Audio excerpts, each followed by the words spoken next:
Don't screw this up, Shout.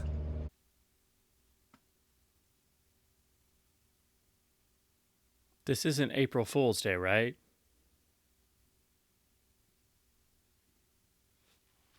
I apologize for how badly the Golden Princess Library has been treated all these decades, including some of the most iconic of all Hong Kong action films, and the pinnacle of the form, and of course the Ringo Lam films, and most notably the John Woo masterpieces. These films have been kicked around in horrible treatment across decades worth of crappy video masters, and frequently aren't even available in other countries, meaning us fans in the United States have had a horrible time of even being able to see, let alone preserve these films using our own fan efforts. I apologize to the Rice for the way the Golden Princess Library has been treated. Hello, and welcome back to this damnful idealistic crusade. I just wanted to make a short reaction video to the news that broke this morning from a Variety article entitled John Woo Chow Yun-fat Classics Among 156 Film Golden Princess Library Acquired by Shout Studios. And this is a Variety exclusive. Now, when I first saw this morning, I thought it was a joke. I thought this was April Fool's, and it wasn't April Fool's Day, because as any genre fan will know, or most film fans will at least be somewhat aware of, the Golden Princess Library is one of the most notorious holdings of films that have been stuck in a perpetually impossible to solve rights hell.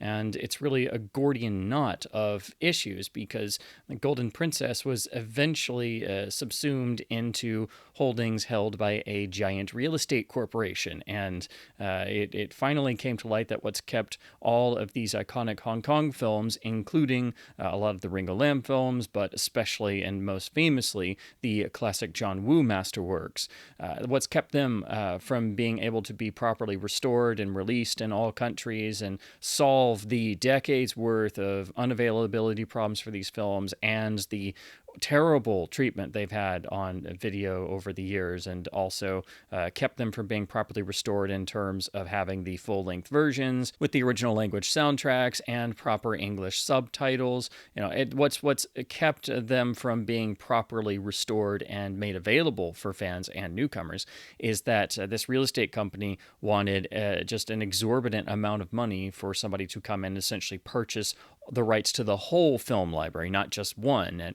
At over 150 films in this holding, saying 156, obviously that was beyond the means of anybody. And so we've just had a few of the more famous ones get kicked around and be treated terribly over the years, and the rest have been mostly unavailable outside of old masters getting upscaled on Blu-ray and sometimes even UHD, and having the usual sort of horrible treatment with terrible color grading, audio remixes, horrible subtitles that are actually usually based on dubs, so they're actually dub titles, and not having the complete versions or having the wrong versions. It's just a myriad of problems. But what's kept this from being able to be solved is how they wound up basically being held by a giant real estate corporation. So the news this morning, and what's in this Variety article, is that Shout Factory are the ones who have managed to get a deal to actually acquire the rights to the Golden Princess Library. And so to just sort of summarize and go through this, their plan is essentially to carry out a variety of restorations for physical media releases, but also to have some theatrical reissues and screenings, and then their eventual release to Shout's streaming platform. And of course, as a sort of partnership deal, anything that Shout does in terms of new work, I assume will be handled by other companies in foreign territories. And for those in the UK, the hopeful news is that Shout can then sub-license these newer masters and restorations to UK labels such as Arrow Video to then do a UK release of their own. Now, I myself usually don't do this type of reaction video, but this is such gigantic news because this is something none of us ever thought would happen, and even the people from Shout who are quoted in this Variety article literally say this is the big one, because it's just again, that's why I call it a rights hell Gordian knot. It's something that no one's been able to solve before this point, and it was thought by all of us fans and people who are aware of this particular issue and how film rights are handled that it was likely something that was not going to be solved in the near future. So reading this is definitely one of those spit take moments or an am I dreaming moment. And it remains to be seen how this will be done with such a large library and with films that are in dire need of not just restoration, but asset management and research to bring everything together and bring in all of the necessary expertise from people around the world in order to do the job right, finally, that's going to take a lot of time. So this is something that needs to be done on a gradual basis, going film by film or grouping by grouping. And of course, the most famous films are going to be the John Woo films, which are the best example of how badly films can be treated, because the Woo films, and in particular because they're his most famous films and are among, if not at the pinnacle of all of action cinema, and really the highlight and what is the most famous of Hong Kong action films, their treatment sort of explains what's happened to a lot of the other films that have even gotten video releases. So for example, as you see behind me, I have three of the most famous films: A Better Tomorrow, The Killer, and Hard Boiled.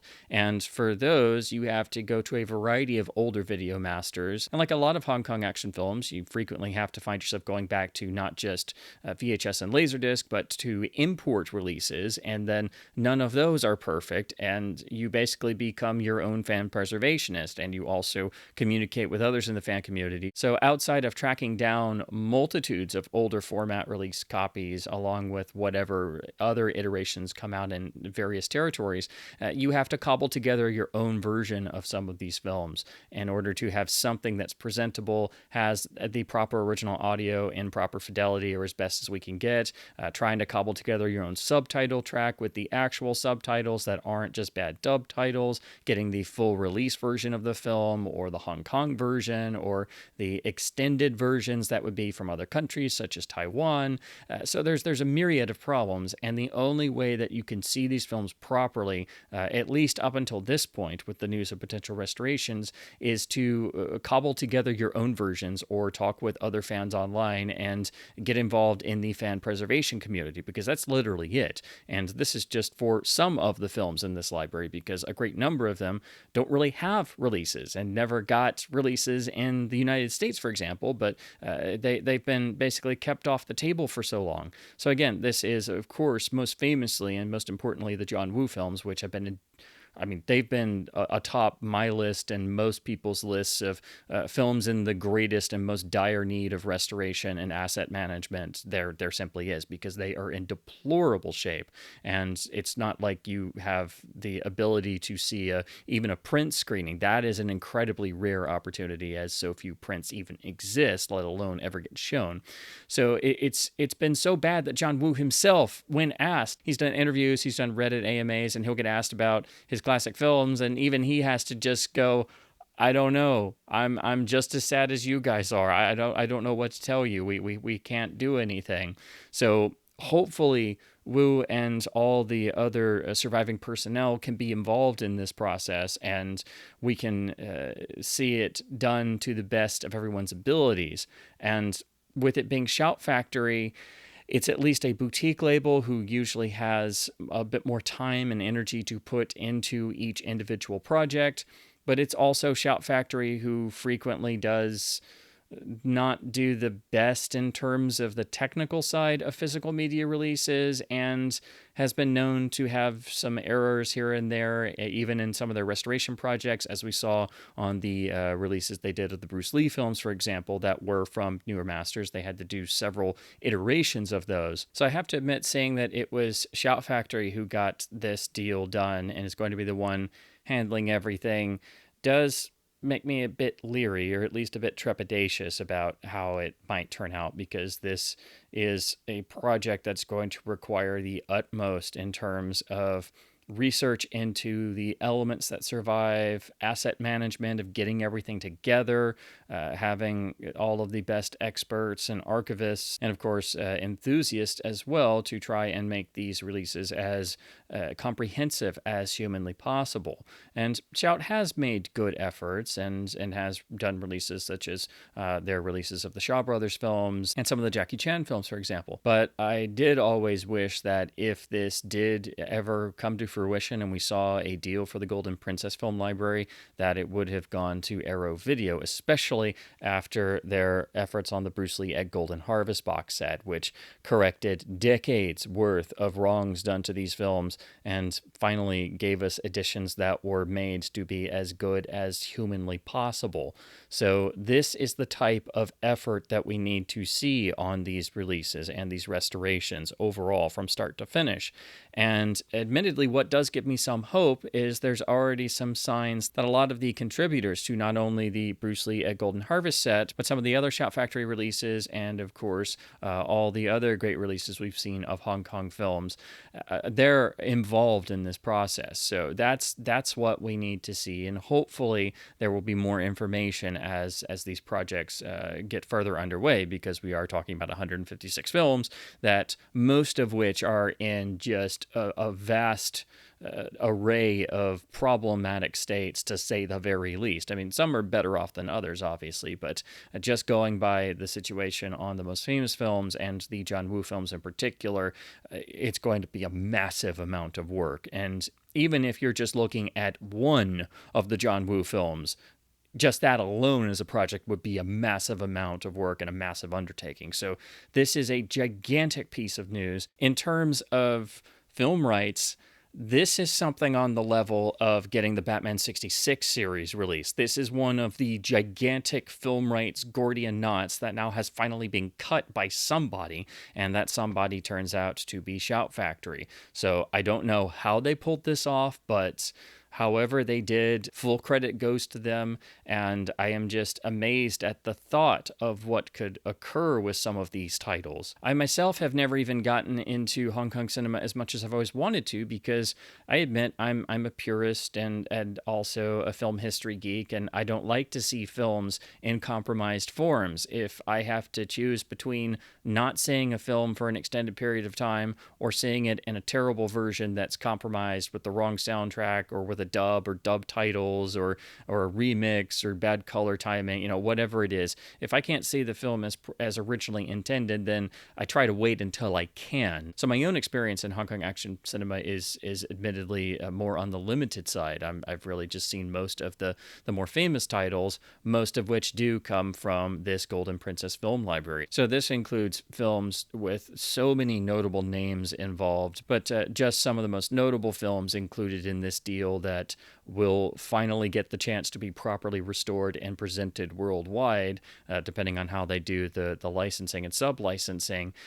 Just what I have physical on-hand copies of, just for example. There's, of course, A Better Tomorrow. There's the incredible A Better Tomorrow 2, which is a film that has miles of unused footage that we've never gotten to see, because that film essentially had two different edits. The director's version, which was a bit more serious, and the producer's version, which was a bit more on the comedic and melodramatic side. And then the theatrical release version was basically just quickly mashing those two cuts together. And that's why that film has such just a wild tonal shift back and forth throughout.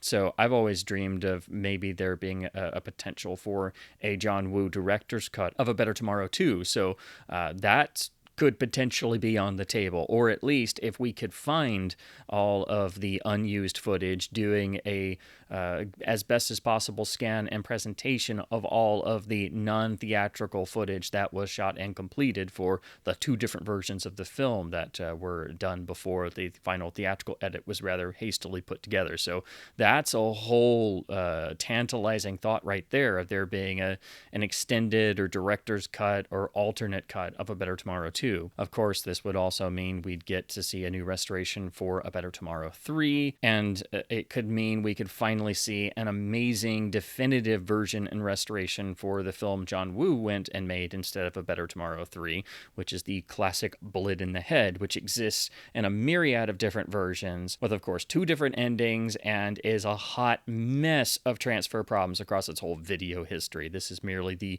old Taiseng import laserdisc that I got a while ago, and this sadly is still one of the better viewing options. Even though it's not the best version there is, it's still one of your best options to get here in the US. There's also the Ringo Lam films, such as Prison on Fire and the classic Full Contact with Chow Yun-fat.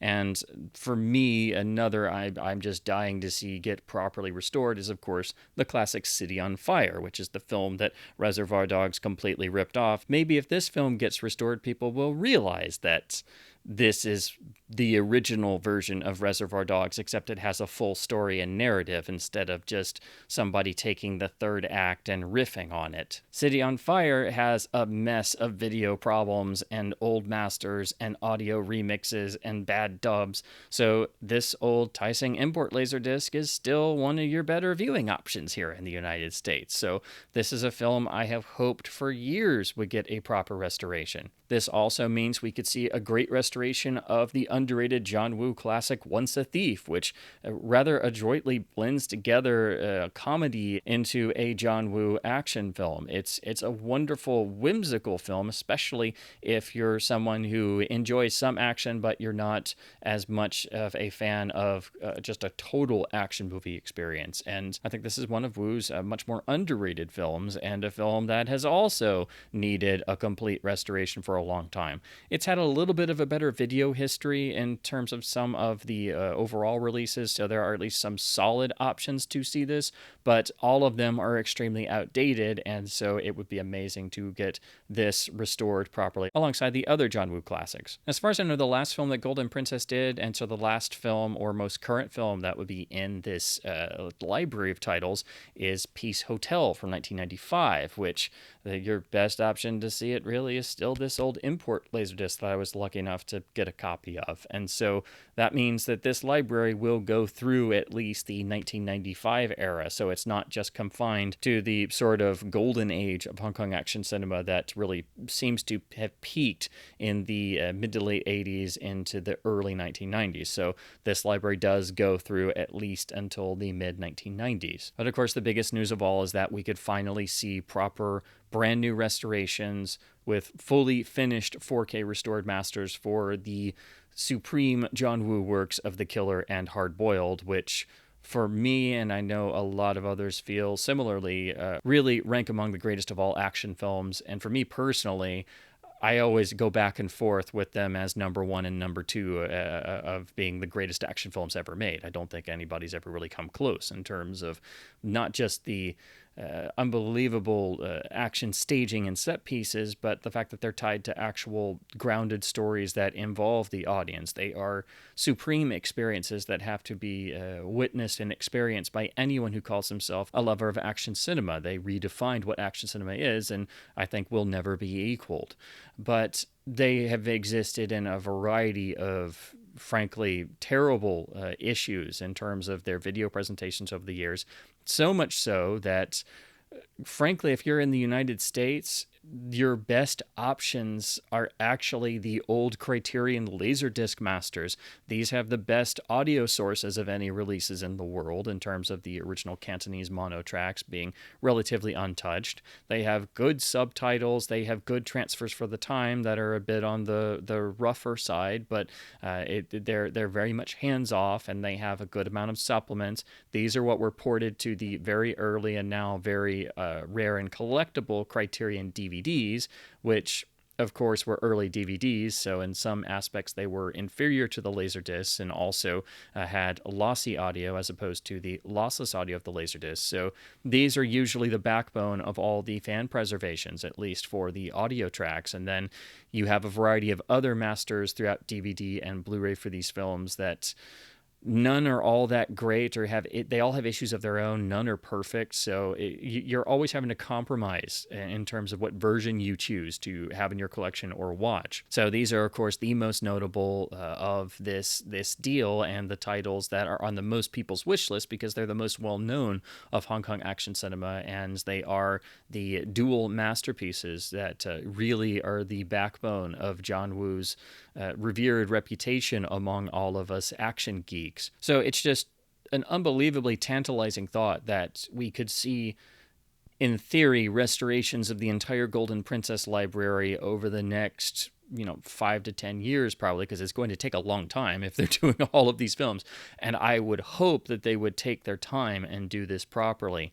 The greatest sign that there's going to be at least some of that is it does seem to have a lot of the Hong Kong experts who regularly contribute and work on the restorations of genre films across all these different physical media releases and all of the efforts of the boutique labels and rights owners. It looks like a lot of the sort of usual suspects of Hong Kong film and genre film experts are involved in various capacities, and that's what I hoped to see. And so I'm happy that there's at least some confirmation that some of these guys are already involved or have been working on this for at least some time, and they're now able to sort of talk about it a little bit because the announcement was made this morning. So I just hope that this is done as best as possible, and that Shout takes their time to do this, if not title by title, grouping by grouping. And obviously the crown jewels are going to be the John Woo films. That's what all of us are most excited for, because we've been waiting for most of home video's lifespan to see at least well done, if not perfected releases of these films. And so that goes, of course, for all of the Golden Princess library. This is just something I really never thought would happen. Again, I don't exaggerate when I say this is on the level of getting the Batman 66 series release and cutting that rights hell Gordian knot. It's that level of we all thought it was unobtainium. So I guess the next domino would be, can we finally get the rights hell of the Green Hornet TV series, addressed, so we could see a Blu-ray release of the 1967 Green Hornet sister series to Batman 66. If we can get that release and have Bruce Lee's iconic, explosion in pop culture, get that preserved properly, because that's another of the gigantic titles that is stuck in never-ending rights hell and has never had a physical media release ever officially. So if we can get Batman 66 and the Golden Princess library, well, it would seem like the next domino in rights hell to fall would be the Green Hornet series. So one can only hope. But again, this is just something I never thought would happen. So we'll have to wait and see where this goes. But it is extraordinarily encouraging news to finally think that all of the Golden Princess films could finally see proper treatment and restoration. But it's going to take a lot of work. It's going to take a lot of hard effort and a lot of patience and research to do it right. So again, I just hope that Shout takes the time to do this and collaborates with all of the experts in the field to ensure that each film is handled as best as humanly possible. So again, this is really more of a reaction to the news that is in the Variety article, which I will link to in the description if you want to read it directly from the source. But it's just an amazing thought and something I never thought would happen. So I knew I had to say something about it.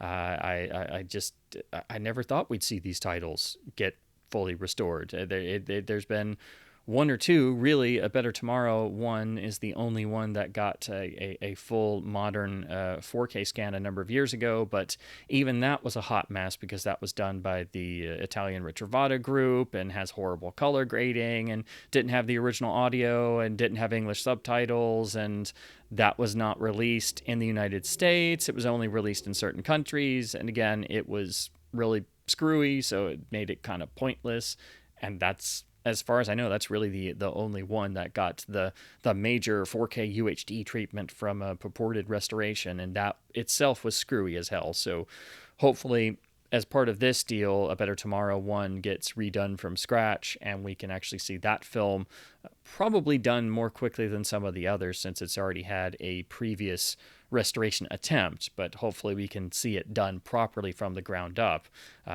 But again, that's been the only sort of movement I've known of or read about on any of these films. So this is just staggering news for all of us film geeks and cinephiles the world over, and of course physical media fans. So I assume there's going to be a variety of box sets coming soon in the next few years, and just probably a whole Golden Princess line from Shout Factory in terms of Blu-ray and UHD. So we'll just have to wait and see. But this is just amazing news. Again, I never thought we'd see these titles because of the rights hell they were in. So thanks to Shout Factory and everyone involved for managing to cut the Gordian knot of rights hell this library has been stuck in. And hopefully we can see all 156 films properly restored as they properly deserve to be. So as always, I hope my babblings about films and physical media releases and transfers and things has been at least somewhat fun and informative.